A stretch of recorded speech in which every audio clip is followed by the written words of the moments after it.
क्या हो अगर आप किसी चीज़ का इलाज कराने के लिए जाएं, किसी तकलीफ़ का इलाज कराने के लिए जाएं और आपको पता चले कि आप जिस लक्षण के कारण आए हैं, आप जिस रोग के कारण आए हैं, वो रोग वो ना होकर के एक और ही दुर्लभ रोग हो जाए। जी, धमतरी में ऐसा पहला मामला, प्रदेश का ऐसा पहला मामला देखने में आ रहा है जहाँ पे इलाज के लिए लक्षण कुछ और बताए गए और जब उसकी चेकअप की गई, उस मरीज़ की चेकअप की गई तो एक ऐसा दुर्लभ केस निकल कर सामने आया जो वाकई में डॉक्टरों को हैरानी में डाल देता है। लेकिन इस दुर्लभ केस को, इस दुर्लभ और इस बहुत ही जटिल केस को भी बहुत आसानी से, बहुत संभाल करके, ये जानते हुए भी कि मरीज़ की जान को खतरा हो सकता है, बहुत आसानी से और बहुत संभाल कर सफलता के साथ इस केस को निपटाया गया। इस केस का ऑपरेशन करके उस मरीज़ की परेशानी को दूर की गई। और कहाँ हुआ ये मामला? ये हुआ धमतरी में। जी हाँ, धमतरी के उपाध्याय नर्सिंग होम में एक ऐसा दुर्लभ मामला सुनने में आ रहा है जिसकी जानकारी हम आपके लिए सामने लेकर आ रहे हैं ताकि आप फ्यूचर में इससे बचे रहें। धमतरी में एक दुर्लभ मामला आता है। एक युवक जो है वो पेट में दर्द की समस्या लेकर कांकेर से आता है। जी हाँ, धमतरी जो कि मेडिकल हब माना जाता है, जहाँ पे बड़े बड़े इलाज संभव हो पाए हैं, जहाँ पे आसपास के लोग धमतरी पे भरोसा करके धमतरी के डॉक्टरों पर विश्वास जता कर यहाँ आते हैं, उनके लिए एक दुर्लभ, एक अद्भुत मामला सामने आता है जिसमें एक युवक अपनी पेट दर्द की शिकायत लेकर आता है। लेकिन जब उसकी जाँच की जाती है, जब ऑपरेशन के दौरान प्रथम दृष्टया में हार्निया बताया गया, लेकिन जब ऑपरेशन किया गया, उसकी जाँच की गई तो अंगों में एक असमानता दिखाई दी, जहाँ पे अंडकोश की थैली जो है दाएं पेट से लगी हुई थी और साथ ही में एक युवक के पेट में गर्भाशय मिला। जी हाँ, गर्भाशय जो कि एक महिला जननांग का एक मुख्य पार्ट होता है, वो एक युवक के पेट में पाया गया, जो कि बहुत ही चौंकाने वाला मामला था। अब डॉक्टरों के लिए ये चौंकाने वाला मामला, ये दुर्लभ मामला, वाकई में पहली बार ऐसा मामला जो है धमतरी के उपाध्याय नर्सिंग होम में आया। उपाध्याय नर्सिंग होम जो 23 सालों से सेवा प्रदान कर रहा है, सफल ऑपरेशंस करने में माहिर रहा है, उनके लिए ये बहुत ही चौंकाने वाला मामला था, क्योंकि पूरे विश्व में केवल 300 केस ऐसे देखे गए। लेकिन ये मामला जब उनके सामने आया तो उन्होंने बखूबी इसका जो कहना चाहिए युवक के जो परिजन थे उनको इस बारे में बताया और बहुत ही सफलता के साथ इस ऑपरेशन को अंजाम देकर युवक के गर्भाशय को निकाला गया और साथ ही उसके अंडकोश की थैली को, जो सही जगह पर नहीं थी, उसे भी जो है अंडकोश की थैली को सही जगह पर लगाया गया। ये सफलता के एक नए मुकाम को हासिल करता है, धमतरी को एक बार फिर साबित करता है कि धमतरी में बड़े से बड़े इलाज जो है संभव है। आप सभी का स्वागत है।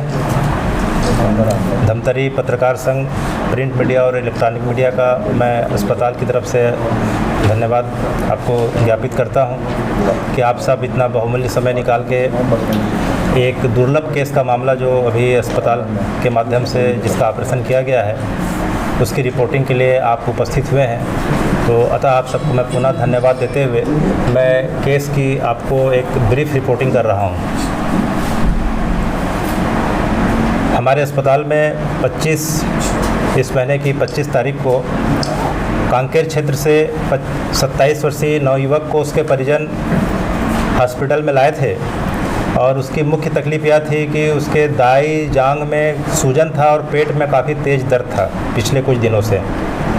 तो उसका जांच करने के बाद यह पता चला कि दाईं तरफ का हर्निया है और दोनों अंडकोश की गोली अनुपस्थित थी और हर्निया जो था वो फंसा हुआ था। तो जांच करने के बाद उन्हें जांच के लिए सोनोग्राफी और खून जांच के लिए बताया गया और रिपोर्ट आने के बाद उन्हें यह बताया गया कि जो है यह इमरजेंसी ऑपरेशन है और इनको सेटल करके इनका ऑपरेशन किया जाएगा। परिजनों की अनुमति के पश्चात जब ऑपरेशन थिएटर में जब उसे ले जाया गया और जब पेट खोला गया तो एक बड़ा दुर्लभ शरीर का एक अंग दिखाई दिया।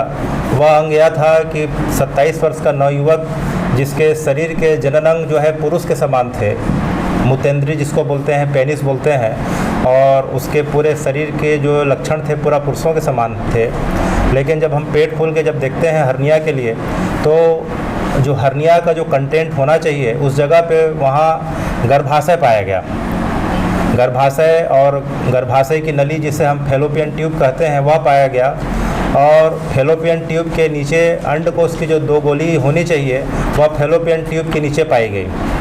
तो चूँकि यह अत्यंत दुर्लभ मामला था और हमारे लिए भी बड़ा नया केस था, हमने तत्काल कई जगह संपर्क किया अपने सीनियर कंसल्टेंट से और उसके पश्चात घर वालों से भी संपर्क बुला के घर वालों को हमने थिएटर में बुलाया, घर वालों को बताया कि जो है कि आपके बच्चे के पेट के अंदर जो हर्निया का जो कंटेंट होना चाहिए, अतड़ी जो सामान्य तौर पे रहती है हर्निया के मामले में, वह अतड़ी के बजाय गर्भाशय है। तो परिजन भी बड़े आश्चर्यचकित हो गए कि इसके शरीर के अंदर जो है गर्भाशय कैसे निकला।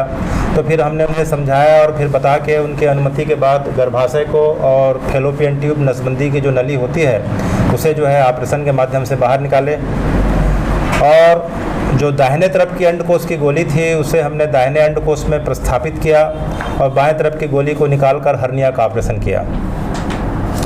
चूँकि यह मामला काफ़ी दुर्लभ था, इसके बारे में हमने और इसमें जानकारी ली तो हमें यह पता चला कि अभी तक पूरे विश्व में अभी तक इसके 300 के आसपास मामले रिपोर्टेड हैं।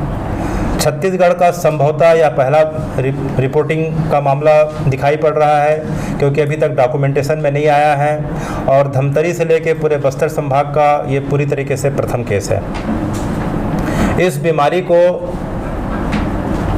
परसिस्टेंट मुलेरियन डक्ट सिंड्रोम कहते हैं, जिसे PMDS कहा जाता है, या जीन की गड़बड़ी से होता है। इसके बारे में हमने आपको उस पर एक ब्रीफ एक नोट बना के दिया हुआ है, और हमारा पत्रकार वार्ता का उद्देश्य मुख्य रूप से यह है कि सरकार जो पिछले विगत 2 दशकों से ज़्यादा प्रयास कर रही है कि सभी माताओं की डिलीवरी सरकार की संस्था या सरकार के मान्यता प्राप्त संस्थाओं में हो, तो या बच्चे के जन्म लेते ही ये सब चीज़ें डिटेक्ट हो जाती हैं। क्योंकि अब बात 27 वर्ष के नवयुवक को अभी पता चल रही है, तो पैदा होते ही अगर डॉक्टर देखते हैं सरकारी अस्पताल में या किसी सरकार के मान्यता प्राप्त अस्पताल में गायनेकोलॉजिस्ट और बच्चों के डॉक्टरों की निगरानी के देख रेख में अगर यह डिलीवरी होती तो यह देख के बता देते हैं कि बच्चे का अंडकोश नहीं है, बच्चे के दाई जांघ में सूजन है। तो अंडकोश का अनुपस्थित होना, पैदा होते ही जांघ में सूजन होना, यह सब जो है इधर इशारा करता है कि हम आगे जांच की ओर बढ़ें। आगे जांच की ओर बढ़ने का मतलब सोनोग्राफी, MRI की जांच होती है। ये सब जांच से हमें तत्काल पता चल जाता है कि इसके अंदर गर्भाशय है कि और क्या क्या चीज़ें हैं, और समय रहते हम इसका उपचार करने में सक्षम हो पाते हैं, और बच्चे और परिवार वालों का भविष्य जो है और ज़्यादा जो है सरल हो जाता है। सर, ऑपरेशन के बाद अब उसकी क्या स्थिति रहेगी और उसका भविष्य सामान्य रहेगा, कुछ उसमें प्रॉब्लम्स रहेगी? डॉक्टर देवांगन ब्रीफ करेंगे। अभी क्योंकि जो टेस्टिस है, जो अंडाणु है, टेस्टिस जो है वो पेट के अंदर था, है ना, और जो स्पर्म बनता है वो जनरली जब शरीर के बाहर रहता है तब बन पाता है, ठीक है। तो अगर अभी इसको बाहर किया गया है ऑपरेशन के बाद, ठीक है, तो ऑपरेशन के बाद जांच करने के बाद पता चलेगा कि उसके टेस्टिस से स्पर्म बन रहा है कि नहीं बन रहा है। इसके बारे में ये बाद में पता चल पाएगा जांच करने के बाद। बाकी के जो उसके शारीरिक फंक्शन है पूरे सब कुछ, इसका जो पैटर्न है पूरा मेल पैटर्न है, लड़कों के जैसा है। इसका सामान्य जो पेनिस रहता है नॉर्मल है, ना ही ब्रेस्ट है, ऐसा कुछ भी नहीं है। ये एक डक्ट रहता है जो जन्म के समय जब बच्चा जब बनता है 8वें वीक में, तब ये डक्ट जो है नष्ट हो जाती है। किसी कारण से जब जीन में म्यूटेशन हो जाता है तब ये डक्ट जो है बच जाता है। तो इसी बचे हुए डक्ट से यूट्रस और फैलोपियन ट्यूब जो बचा है इसके शरीर में, वो वही चीज़ें हैं। सामान्यतः ये बताएंगे कि अभी 27 साल देर से पता चली है बात, और इसमें अगर देर हो जाती तो क्या नुकसान कुछ हो सकता है? इसमें जो नुकसान होने की जो सबसे बड़ी संभावना दिख रही है कि पैदा होते ही अंडकोश की गोली को अपने स्थान पे आना चाहिए, जो सामान्य तौर पे सभी बच्चों में, लड़कों में देखी जाती है। अगर गोली अगर नहीं नीचे आती है तो ऑपरेशन के माध्यम से अधिकतम 6 वर्ष की अवस्था तक नीचे लाना काफ़ी अच्छा माना जाता है। उसके पश्चात गोली के अंदर बीज बनने की क्षमता, सीमेन के अंदर जो है स्पर्म बनने की क्षमता कम होने लग जाती है, जिससे पुरुषों में बांझपन और देरी होने से अगर वह अंडाणु वह जो है गोली अगर पेट में है तो उसे जो है कैंसर या ट्यूमर होने की पूरी संभावना होती है, जो काफ़ी फैलने वाला और काफ़ी खतरनाक माना जाता है। या सामान्यतः पुरुषों के 2 अंडकोश होते हैं, आप बता रहे थे एक अंडकोश को बाहर निकाल दिया गया, अब ऐसा मानते हैं एक अंडकोश में उसको लाइफ स्टाइल जीने की प्रॉब्लम नहीं, कोई एक अंडकोश से लाइफ स्टाइल जीने में कोई दिक्कत नहीं है। बस उसमें अभी कुछ समय के पश्चात उसका हम सीमेन जांच या वीर्य का जांच करेंगे। वीर्य जांच से पता चलता है कि उसमें बीजाणु की मात्रा, बीज की मात्रा अगर सही है तो वैवाहिक जीवन में उसको किसी प्रकार से दिक्कत नहीं जाएगी। और उसको रेगुलर फॉलोअप में रखना पड़ेगा। तो उसको अभी आने वाले समय में हम जो है कैंसर के जो मार्कर होते हैं, टेस्टिस के जो ट्यूमर मार्कर होते हैं, अभी वो कराए जाएंगे।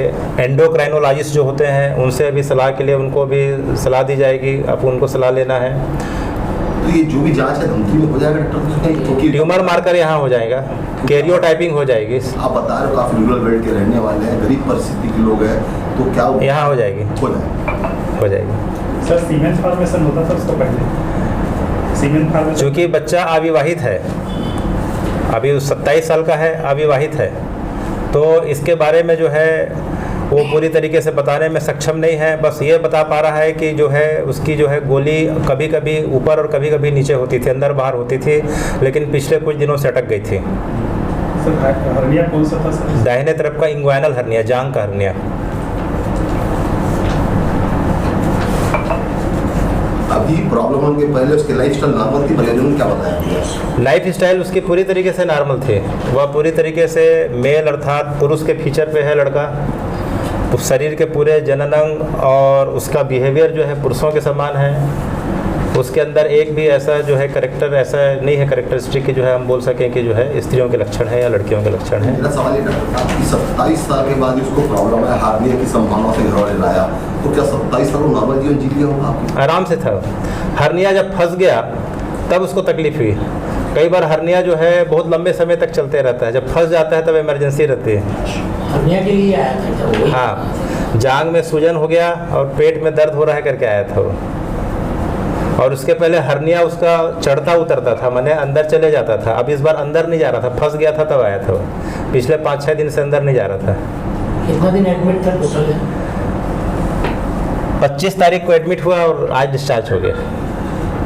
आप काफ़ी लंबे समय से अपनी सेवाएं धमकी में दे रहे हैं और आप बता रहे हैं कि बस्तर मध्य प्रदेश शायद ये पहला मामला है, तो इस ऑपरेशन में आप कैसा महसूस कर रहे हैं? आप इसको लेके क्या सोचते हैं? इसको संभवतः यह पहला मामला है और जो हमने देखा है जनरल्स में, जो सर्जरी के जो जनरल्स हैं उसमें विश्व का 300 के आसपास मामला बताया जा रहा है। चूँकि मैं धमतरी मेरी कर्मभूमि है, मैं पिछले 23 वर्षों से धमतरी में हूँ और मुझे इस चीज़ की बड़ी खुशी और बड़ी संतुष्टि हो रही है कि मैं धमतरी क्षेत्र के लोगों के बीच इस प्रकार की सेवा दे रहा हूँ। और उसमें हमारे मुख्य योगदान के रूप में हमारे बेहोशक जो हैं डॉक्टर प्रदीप देवांगन हैं, जिनके काफ़ी स्मूथ एनेस्थीसिया के चलते हम ये सब चीज़ों को कर पाने में सक्षम होते हैं।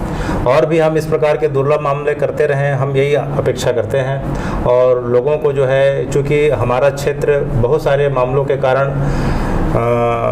सुविधाओं के अभाव के कारण सही समय में अस्पताल पहुंच नहीं पाते हैं, लेकिन अब सरकार की योजनाएं इतनी अच्छी होते जा रही हैं, संसाधन इतने अच्छे होते जा रहे हैं कि अब हम उम्मीद करते हैं कि ये मामलों को जो है समय रहते ही जो है सुलझा लिया जाएगा। सर जो गर्भाशय निकला है अभी उसके पेट से, उसको जांच वांच के लिए और कहीं भेजेंगे क्या? ये इस गर्भाशय को अभी हम जो आपको अभी दिखाने वाले हैं, ये उसका गर्भाशय है, दिखाएंगे। इसमें हमने पूरा मार्क किया हुआ है। ये जो सबसे जो बीच का जो चौड़ा वाला हिस्सा दिख रहा है, इसको यूट्रस बोलते हैं, गर्भाशय। बीच का जो चौड़ा वाला हिस्सा, वाइडेस्ट पार्ट है, ये गर्भाशय है। उसके नीचे का पार्ट को सर्विक्स या योनि मार्ग का प्रारंभिक हिस्सा बोलते हैं। ये नीचे वाला हिस्सा, ये नीचे वाला जो हिस्सा है। और ये जो दो नली जो हाथ की दो दिख रही है ऐसे करके दो, ये फेलोपियन ट्यूब या नसबंदी की नली बोलते हैं इसको, फेलोपियन ट्यूब बोलते हैं, ट्यूब्स, इसी में नसबंदी की जाती है। तो ये यूट्रस हो गया बीच का, नीचे का योनि मार्ग का प्रारंभिक हिस्सा हो गया जिसको सर्विक्स बोलते हैं, जिसमें हमने लिखा है। और ये जो दोनों निकला है इसको हम फेलोपियन ट्यूब बोलते हैं। सर एक सवाल और दिमाग में है, गर्भाशय है तो क्या इसमें गर्भाधान हो सकता है? गर्भाधान के लिए 2 चीज़ चाहिए। गर्भाधान के लिए महिलाओं के गर्भाशय से अंडाणु जब निकलता है, जब उनका पीरियड जब होता है 14वें दिन से 18वें दिन, जब उनके जो मासिक धर्म की जब साइकिल चलती है, तो गर्भाशय से अंडाणु निकलता है। तो अंडाणु से अंडा फूटता है और जब फिर उसी समय जब उनका जो है पुरुषों से संपर्क होता है, अपने पति से संपर्क होता है, तो पुरुषों का जो वीर्य है, वीर्य का जो बीज अंडाणु से जब मिलता है तो गर्भाधान होता है, तो गर्भ ठहरता है। एक सामान्य प्रक्रिया है। चूँकि इस मामले में गर्भाशय है, फैलोपियन ट्यूब है, लेकिन अंडाणु नहीं है, ओवरी नहीं है। पहला तो ओवरी नहीं है तो अंडा नहीं फूटेगा, तो गर्भाधान का प्रश्न नहीं उठता है। और दूसरा कि इसका टेस्टिज अंडकोश की थैली में नहीं है, अंडकोश की थैली में नहीं है और पेट के अंदर है। पेट के अंदर है तो कितना टेस्टिज के अंदर कितनी कैपेसिटी रहेगी बीज बनाने की, इसके बारे में भी कोई जानकारी नहीं है। बीज का फॉर्म किस प्रकार का रहेगा, तो इसमें कुल मिला के जो है गर्भाधान की कोई संभावना नहीं होती।